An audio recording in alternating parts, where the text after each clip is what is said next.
Welcome to DIY Reefers. Today I'm back with an update on the 4D breeder.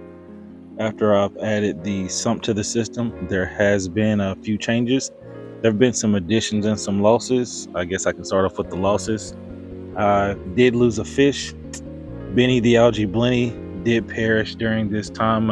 Within the last week of adding the sump, he decided that he was going to jump through a crack in the top of the aquarium where the lid is, and he was found behind the aquarium deceased. So I guess I'll give a moment of silence to Benny the lawnmower blenny.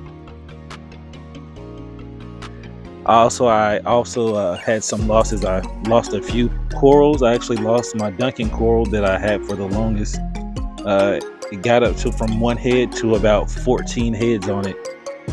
It was receding and the polyps were overdrawn for quite a while, and I kept waiting for it to come out. I was checking my water, doing water changes, and it never did. And the skeleton actually started to expose itself, and it just died.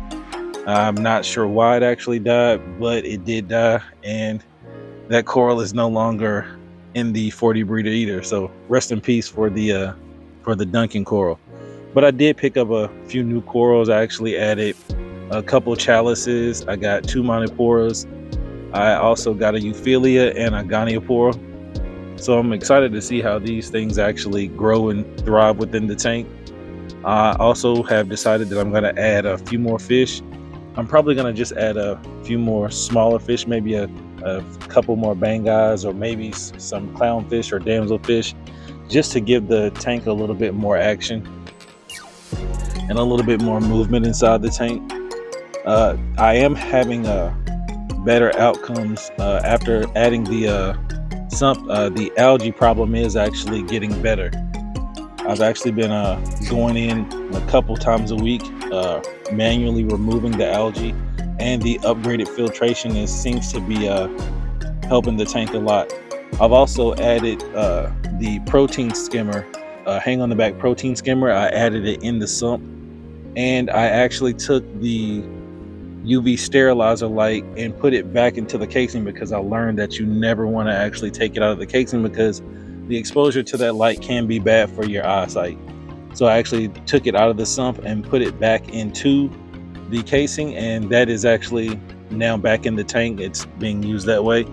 But I plan on making a few more upgrades coming soon, and I'll be making videos about that. I'm actually looking right now to getting 2 Nero 3 wave makers, and so I'll be doing an unboxing and adding those into the system.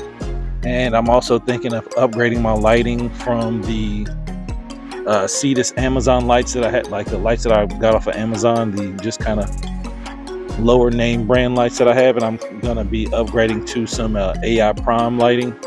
So I'll be adding the AI Prime lighting, and I'll be adding the Nero wave makers, and I'm excited to do that.